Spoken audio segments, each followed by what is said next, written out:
আসসালামু আলাইকুম ভিউয়ার্স। রিয়াদের আজিজিয়ার এক্সিট 21-এ অবস্থিত মেডিনোভা মেডিকেল কমপ্লেক্সের পক্ষ থেকে এখন আপনাদের সাথে আছি আমি general physician doctor Muhammad Asadullah Hossain Khan. আপনারা সবাই জানেন যে মানুষের রক্তের রং লাল, আর যে প্রোটিনের উপস্থিতির জন্য আমাদের রক্তের রং লাল হয় তা হলো হিমোগ্লোবিন। হিমোগ্লোবিন শুধু যে রক্তের রং লাল হওয়ার জন্য দায়ী তাই নয়, বরং হিমোগ্লোবিন রক্তের মাধ্যমে আমাদের দেহের বিভিন্ন অংশে প্রয়োজনীয় অক্সিজেন পৌঁছে দেয়। তাই শরীরের সুস্থতার জন্য আমাদের দেহে পর্যাপ্ত পরিমাণ হিমোগ্লোবিন থাকা উচিত। হিমোগ্লোবিনের পর্যাপ্ত উপস্থিতি যেরকম আমাদের শরীরের সুস্থতার জন্য দায়ী, একইভাবে কারোর শরীরে যদি পর্যাপ্ত হিমোগ্লোবিন না থাকে তাহলে বিভিন্ন ধরনের শারীরিক সমস্যা যেরকম মাথা ব্যথা, দুর্বলতা, শ্বাসকষ্ট, ক্ষুধামন্দা এসব দেখা দেয়।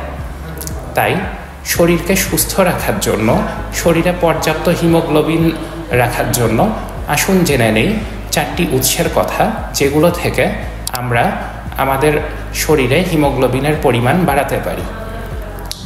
প্রথম উৎস হলো প্রাণীজ উৎস, যার ভেতরে আছে গরু, খাসি এবং মুরগির কলিজা, গরুর মাংস, সেই সাথে ডিম, দুধ।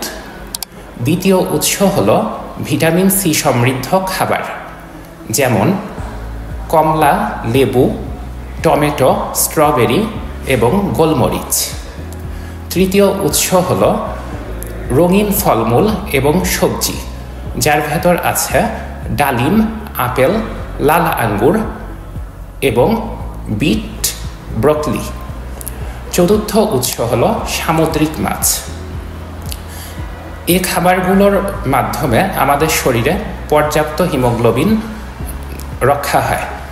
তবে আপনার শরীরে কি পরিমাণ হিমোগ্লোবিন আছে তা আপনি টেস্ট করে জেনে নিতে পারেন, এবং আমাদের মেডিনোভা মেডিকেল কমপ্লেক্সে হিমোগ্লোবিন টেস্ট হয়। এই টেস্টের উপর ভিত্তি করে কারোর শরীরে যদি হিমোগ্লোবিনের মাত্রা কম থাকে তার জন্য আমাদের উপযুক্ত ট্রিটমেন্ট আছে।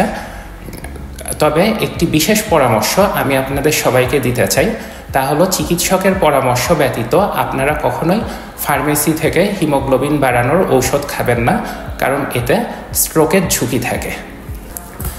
তাই আপনি যদি মাথা ব্যথা, শারীরিক দুর্বলতা, শ্বাসকষ্ট, ক্ষুধামন্দা এ ধরনের সমস্যায় ভুগে থাকেন তাহলে দ্রুত চলে আসতে পারেন আমাদের কাছে। আমরা অবশ্যই আমাদের